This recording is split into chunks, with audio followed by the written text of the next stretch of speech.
My wife's brother said I'd never amount to anything. Now he works for the company I own. I met my wife Emma in college. We were both studying business, though I was more focused on computer science electives while she was going the traditional corporate route. Emma's family was, well, let's just say they had opinions about everything. Her older brother Marcus was the golden child. MBA from a prestigious school, landed a six-figure job right out of college at a Fortune 500 company, drove a BMW, the whole package. The first time Emma mentioned bringing me home to meet her family, I could tell she was nervous. We'd been dating for about 8 months, and things were getting serious. She'd warned me that her family was particular about things, but I figured that just meant they cared about her. I had no idea what I was walking into. When Emma brought me home for the first time, I could tell her parents were trying to be polite, but Marcus, he made no effort to hide his disdain. I was wearing a thrift store button-down that I'd actually thought looked pretty decent, and driving a beat-up Honda Civic that made concerning noises whenever I turned left. The contrast hit me the moment I pulled into their driveway. My car looked like it belonged in a junkyard next to Marcus's gleaming BMW and their father's Mercedes. Their house was intimidating in that understated wealthy way. Nothing flashy, but everything expensive. The kind of place where even the doormat probably cost more than my monthly rent. Emma's mom answered the door with a smile that was warm but assessing. Her dad shook my hand with the firm grip of someone who'd spent decades in corporate boardrooms. But Marcus? He looked me up and down like I was something Emma had dragged in on her shoe. During dinner, he kept making these little comments about my unconventional career plans. I had told them I wanted to start my own tech company someday, which in hindsight probably sounded as delusional to them as it felt saying it out loud. That's cute, he said, cutting into his steak with more force than necessary. The knife scraped against the plate. Everyone thinks they're going to be the next Steve Jobs these days. The market's saturated with wannabe entrepreneurs who think they can build an app in their garage and become millionaires. Emma squeezed my hand under the table, but I could see the embarrassment in her eyes. Her family meant everything to her, and here I was, clearly not measuring up to their standards. The dining room felt massive suddenly, like I was shrinking into my secondhand clothes while Marcus expanded to fill the space with his confidence and expensive cologne. I tried to steer the conversation towards safer topics, school, Emma's internship, the weather, but Marcus kept circling back to my plans. He asked about my savings, my business model, my timeline for profitability. Each question felt like a test I was failing. Have you done market research? He asked, leaning back in his chair like he was conducting a job interview. Competitive analysis? Do you have any idea what the failure rate is for tech startups? I stammered through answers that sounded pathetic even to me. No, I hadn't hired a market research firm. Yes, I knew most startups failed. No, I didn't have a team of investors lined up. Emma's parents exchanged glances. I could practically see them wondering what their daughter saw in this dreamer with his thrift store clothes and unrealistic ambitions. The worst part came later that evening. Emma had gone to help her mom with dishes, and Marcus cornered me on the back patio. The sun was setting behind their perfectly manicured garden, and I remember thinking how everything here looked like it belonged in a magazine. Everything except me. He didn't even pretend to be friendly anymore. Look, I like Emma, so I'm going to be straight with you, he said, leaning against the railing like he owned the place. Which, in a way, he did. This was his world, his family, his territory. You seem like a nice enough guy, but you're living in a fantasy. Tech startups? Do you have any idea how many people try that and fail? 90% of startups fail within the first year. 95% never make it to 5 years. You're going to drag my sister down with your pipe dreams. I tried to defend myself, explaining my business plan, my savings account that had exactly $3,247 in it, the app prototype I'd been working on for months in my spare time. My voice sounded thin and desperate even to my own ears, like a kid trying to convince adults that his lemonade stand was going to make him rich. He just laughed, not a cruel laugh, which somehow made it worse. It was the kind of laugh you'd give a child who insisted they were going to be an astronaut. Indulgent. Pitying. Dude, you're working part-time at best by selling extended warranties to soccer moms. You drive a car that's older than some of my suits and sounds like it's about to die every time you start it. Emma deserves someone who can actually provide for her, not someone chasing Silicon Valley fairy tales that are never going to come true. He paused, looking me up and down with genuine pity, and I felt smaller with each word. You'll never amount to anything with this startup nonsense. Get a real job. Something stable. Something that pays actual money instead of promises and equity in a company that doesn't exist. Emma's smart. She's going places, and she needs someone who can keep up with her, not hold her back.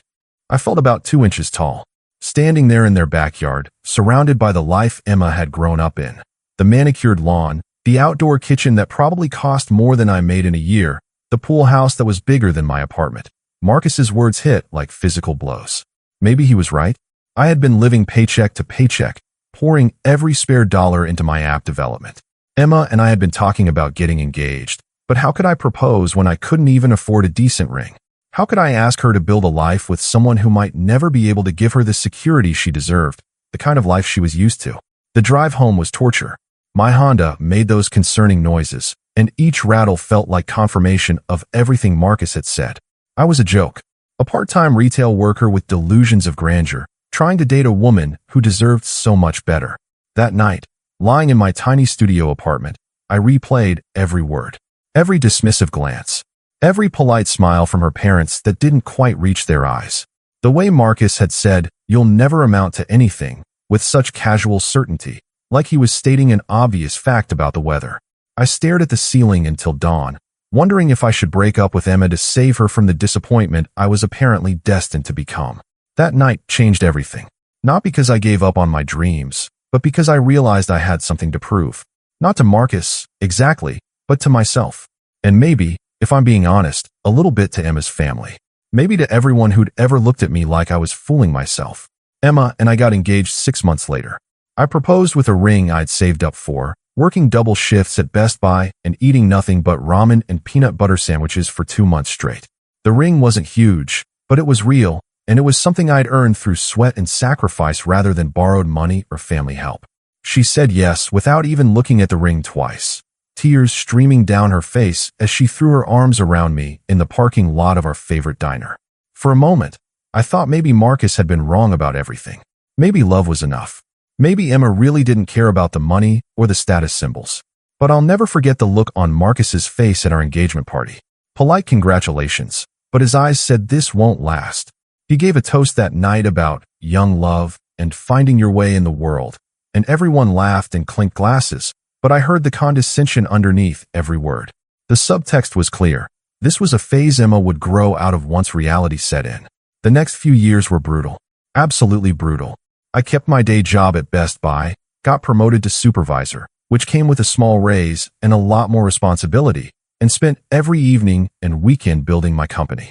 My dining room table became my office, covered with laptops, notebooks, and empty coffee cups. Our living room became my testing lab, where I'd run prototypes and debug code until my eyes burned. Emma was incredibly supportive, even when it meant our social life consisted of Netflix and homemade pizza. Even when it meant eating leftovers for dinner 3 nights a week and driving my ancient Honda to her corporate Christmas parties while her coworkers stepped out of their leased BMWs and Audis. She never complained. Not once, but I could see the strain sometimes.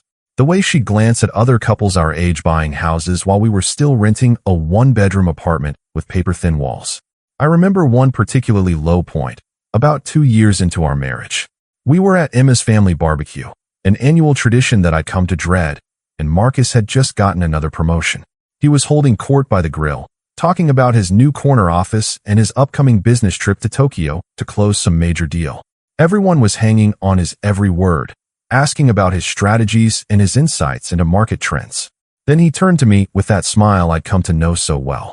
"Still working on that app thing?" he asked, loud enough for everyone to hear. Like he was humoring a child playing dress up. "How's that going for you?" The barbecue went quiet. Emma's parents, her aunt and uncle, her cousins, everyone turned to look at me, waiting for an answer. I could feel my face burning. "Yeah," I said, trying to keep my voice steady. "We're about to launch our beta version. We've got some early users testing it now." "That's great, man. Really great." He clapped me on the shoulder a little too hard, the way you might encourage a kid who struck out at Little League. Persistence is admirable, even when it's, well, unrealistic. The conversation moved on, but the damage was done. Emma's dad asked Marcus about his investment portfolio. Apparently, he'd made some smart moves in the stock market. Her mom wanted to hear about the fancy Japanese restaurant he'd discovered on his last business trip. I stood there holding a paper plate of potato salad, watching my wife's family orbit around her successful brother like he was the sun and I was some distant, barely visible star. But something was happening that none of them could see. My app was gaining traction. Slowly at first, a few dozen downloads, then a few hundred. User feedback was positive. People were actually using what I'd built, finding value in it, recommending it to others. I hired my first employee, a brilliant developer named Chris I met at a tech meetup. We couldn't afford much.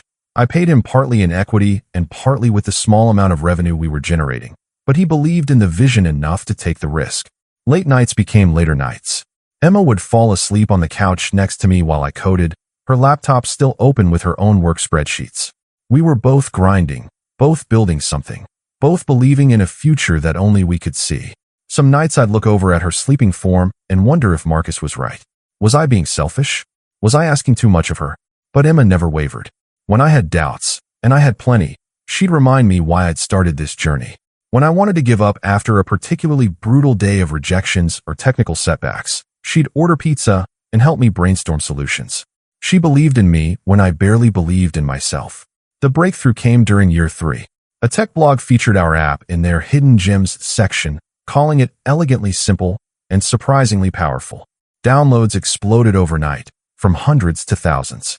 Then a small business magazine picked up the story, interviewing me about entrepreneurship and the challenges of bootstrapping a startup. Then another publication, and another. Suddenly, we weren't just surviving, we were growing. I hired a second developer, then a third. We moved out of our apartment's dining room and into a small office space above a coffee shop. It wasn't much, but it was ours, and it was real. Emma was the first to notice the real change in our lives. We could afford nicer dinners without checking our bank account first. I bought her flowers just because Tuesday felt like a good day for flowers.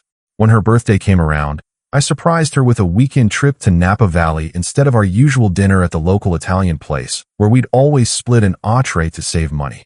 "Things are going well, aren't they?" she said, curled up next to me in our hotel room, looking out at the vineyard that stretched to the horizon. "Yeah," I said, still hardly believing it myself. "I think they really are." For the first time in years, Marcus's voice wasn't echoing in my head, telling me I'd never amount to anything. Maybe, just maybe, I was proving him wrong. 3 years later, and I haven't updated this story because honestly, life got crazy in the best possible way. My company went from 3 employees to 35. We landed some major contracts with mid-sized companies who needed our inventory management solutions. Turns out what started as a simple app had evolved into something much more sophisticated. Then we expanded into enterprise-level clients, the kind of Fortune 500 companies that Marcus used to brag about working with.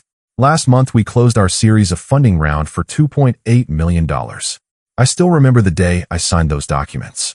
Sitting in that glass-walled conference room on the 40th floor of a downtown high-rise, surrounded by venture capitalists in $1,000 suits who were suddenly very interested in my little app thing. I kept thinking about Marcus's voice echoing in my head from all those years ago. "You'll never amount to anything." The lead investor, a woman named Patricia who'd built and sold 2 companies of her own, slid the paperwork across the polished mahogany table. "This is just the beginning," she said with a smile. "You've built something special here." I signed my name with a pen that probably cost more than my first laptop, trying to keep my hand from shaking. Emma squeezed my other hand under the table, and I could see tears in her eyes. We'd done it. We'd actually done it. The money changed everything, but not in the way I'd expected. Sure, we could afford things now. A house, a decent car, dinners at restaurants where the entrees weren't priced like mortgage payments. But more than that, it changed how people looked at me, how they talked to me, how they listened when I spoke. Emma and I bought our first house. Nothing too flashy, but it's ours, and it's beautiful. 3 bedrooms in a good neighborhood, hardwood floors throughout, a real office for me with built-in bookshelves and a view of the backyard, and a garden where Emma can grow the herbs she's always wanted to try. We spent weeks furniture shopping, something that had never been possible before. Emma would run her hands over dining room tables and ask, "Do you like this one?" instead of, "Can we afford this one?" We hosted Thanksgiving this year for the first time, and I'll admit there was a part of me that was nervous about how it would go. This was our house now, our table, our rules. Emma's parents had never been in a space where I was the host before. Marcus showed up in his BMW, same as always, talking about his latest promotion to regional director. But when he walked through our house, his usual confident swagger seemed diminished. I watched him take in the hardwood floors, the granite countertops, the 75-inch TV in the living room that I'd bought without checking my bank account first. His eyes lingered on details, the smart home system, the wine fridge, the artwork on the walls that Emma had picked out from a real gallery instead of Target. "Nice place," he said, and for the first time in all the years I'd known him, he sounded genuinely impressed rather than condescending. "Business must be going well." "It is," I said simply. Emma squeezed my arm and smiled, and I felt something I'd never experienced in this family before: respect. But something was different about Marcus that day. He seemed quieter than usual, less domineering. During dinner, when Emma's dad asked about his work, usually Marcus's favorite topic, he gave shorter answers than I was used to. No grand stories about closing deals or managing international supply chains. No name-dropping of executives or bragging about expense account dinners. Just things are good and keeping busy. I found myself studying him throughout the meal. The golden boy who'd once made me feel like nothing was picking at his food, checking his phone more than usual, contributing less to conversations. When Emma's mom brought out dessert and started asking me about my company's expansion plans, Marcus just listened, occasionally nodding but not offering the business wisdom he usually couldn't wait to share. What he didn't know, what none of them knew, was that his company had been one of our potential clients 6 months earlier. During the pitch process, I'd seen his name on their organizational chart. Marcus Henderson, Regional Director, Supply Chain Operations. The irony wasn't lost on me. Here was the guy who'd told me I'd never amount to anything, and his company was considering paying 6 figures for the solution I'd built in my dining room. I kept it professional during those meetings with his company's procurement team. When his name came up in discussions about implementation timelines and departmental integration, I didn't mention that I knew him. I didn't even tell Emma about it until after we didn't get the contract. They went with a larger, more established competitor with a longer track record. Honestly, I was almost relieved. It would have felt weird working with his company, knowing he was somewhere in their hierarchy, probably completely unaware that the app thing he'd dismissed years ago was now sophisticated enough to potentially solve his company's operational challenges. The kid he'd lectured about getting a real job was now running a company that his employer had considered hiring. Emma's parents have started asking more detailed questions about my work now. Not the polite but dismissive questions from before, designed to humor me before changing the subject. Real curiosity about market trends, competition, growth strategies. Her dad even asked if I'd look at his retirement portfolio. Apparently someone at his golf club told him I understood technology investments and might have insights about which stocks to buy. Her mom asks about my employees now, wants to know if we're hiring, mentions that her friend's daughter just graduated with a business degree and is looking for opportunities in tech. She started introducing me to people as Emma's husband who built a very successful company, instead of Emma's husband who works with computers. The shift is subtle but unmistakable. I'm no longer the guy who might drag Emma down with unrealistic dreams. I'm the guy who might have good advice to offer. The guy whose opinion might be worth listening to. But Marcus? He's been different at every family gathering since. Less talkative at dinners. More distracted during conversations. I overheard him on the phone with someone during our last visit, talking in hushed tones about market challenges and restructuring initiatives and right-sizing operations.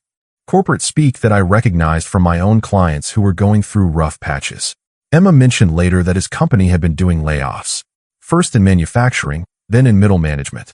The same company that had once considered hiring us was now cutting costs and eliminating positions. I tried to feel sympathetic, I really did. The economy had been tough on a lot of traditional businesses. Supply chain management was being automated, streamlined, made more efficient by companies like mine. People like Marcus, who'd built careers on managing complex manual processes, were finding their expertise less valuable in a world where software could do their jobs faster and cheaper. But there was this tiny, petty part of me that remembered that conversation on the patio 8 years ago. The part that remembered being told I'd never amount to anything while standing in his family's backyard, feeling small and inadequate and foolish for believing in myself. The part of me that wanted to ask him if he still thought I'd never amount to anything. I didn't, of course. Emma would have been mortified, and besides, I'm not that person anymore. Am I? 6 months later, the call came on a Tuesday evening. Emma found me in my home office, going through quarterly reports that showed we were ahead of projections in every category, and her face was worried in a way I hadn't seen in years. Marcus got laid off, she said, closing the door behind her. Mom just called. He's been out of work for 3 months.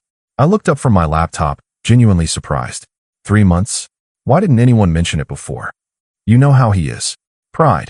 She sat down in the chair across from my desk, The same chair where I used to interview potential employees back when we were small enough that I handled hiring personally. He's been applying everywhere, but nothing's working out. The whole industry is contracting, apparently. Companies are either automating or outsourcing supply chain management. I could see where this conversation was heading. Emma had that look she got when she was about to ask me for something she wasn't sure I'd want to do. The same expression she'd worn when she asked if we could adopt the stray cat that had been hanging around our old apartment. He's got great experience, she continued, her voice careful and measured. 15 years in management, supply chain optimization, operations oversight. I know you two have had your differences over the years, but maybe your company is hiring? He's really struggling, and Mom and Dad are worried sick about him. There it was. The question I'd been dreading, and, if I'm being completely honest with myself, secretly hoping for all at the same time. My first instinct was to say absolutely not. Hell no. The guy who told me I'd never amount to anything wanted a job at the company I built from nothing?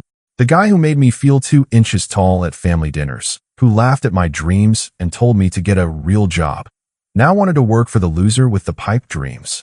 The irony was almost too perfect, too poetic. It felt like the universe offering me the ultimate vindication on a silver platter. But then I looked at Emma's face. She was genuinely worried about her brother, dark circles under her eyes that suggested she'd been losing sleep over this. She was asking me, her husband, the man who'd stood by her through everything, the person she'd supported through all those ramen dinner years when nobody else believed in what I was building, for help. How could I explain that her brother had basically told me I was a failure without sounding petty and vindictive? How could I tell her that every family gathering for the past 8 years had been a reminder of that moment on the patio when Marcus made me question everything I believed about myself? How could I admit that part of me was enjoying his downfall? "I'll see what we can do," I said, and the relief on her face was immediate and overwhelming. "Really? You'd consider it?" Even after. She trailed off, but I knew what she meant. Even after all the condescension. Even after all the dismissive comments. Even after years of being treated like I wasn't good enough for their family. "For you?" "Of course." She came around the desk and hugged me, and I could feel some of the tension leave her body. "Thank you. I know it's complicated, but he's still my brother, you know?" After she left, I sat there staring at my computer screen for a long time. The quarterly reports were still open, showing employee headcount, revenue growth, profit margins that would have seemed impossible during those early days when I was coding at our dining room table. What was I actually considering here? Was this an opportunity to help family, to be the bigger person and show Marcus that success hadn't changed who I was at my core? Or was it revenge dressed up as charity? Did I want to hire Marcus so I could prove a point, so I could watch him swallow his pride and ask the failure for a paycheck? The more I thought about it, the more confused I became about my own motivations. That afternoon, I talked to my HR director, Kelly. She'd been with us for 2 years now, hired when we grew large enough to need professional HR management instead of me handling everything myself. Kelly was sharp, experienced, and had a good sense for both talent and workplace dynamics. We actually did have an opening in business development, mid-level position, good salary, room for growth. The kind of job Marcus would be qualified for, though it would probably be a step down from the regional director position he'd held. He'd be managing client relationships, identifying new opportunities, working with our technical team to customize solutions. Important work, but not the corner office, executive assistant, company car kind of role he was used to. "What's the candidate's background?" Kelly asked, pulling up the job description on her screen. "Extensive supply chain management experience. MBA from Northwestern. Regional director level at his last company for the past 5 years." I paused, knowing I had to disclose the complication. "He's also my brother-in-law." Kelly raised an eyebrow. She'd been around long enough to know that family hires could get messy. Nepotism concerns. Maybe. I honestly don't know. I leaned back in my chair, trying to sort through my feelings. "It's complicated. We have history. Family stuff always is," she said diplomatically. "But if he's qualified and we need someone, does it matter how he heard about the job? Half our best hires come from employee referrals anyway." I spent the rest of the week thinking about it. During our leadership team meeting, discussing expansion into new markets and strategic partnerships, I found myself distracted, thinking about Marcus. About that conversation 8 years ago that had motivated me through countless late nights and moments of doubt. About the man who'd made me feel like my dreams were childish fantasies, who was now unemployed while I was sitting in a conference room discussing 7-figure deals and market disruption strategies. The questions kept circling in my mind. Was I being vindictive by considering hiring him? Or would I be vindictive by not hiring him? Did I want him to work for me, so I could prove that the loser with the pipe dreams had made something of himself after all? So I could watch him report to meetings in the company I built, take directions from people I hired, contribute to the success of the business he'd once dismissed? Or did I want to hire him because turning the other cheek was genuinely the right thing to do? Because Emma's family was my family now, and helping family members in need was what decent people did, regardless of past slights?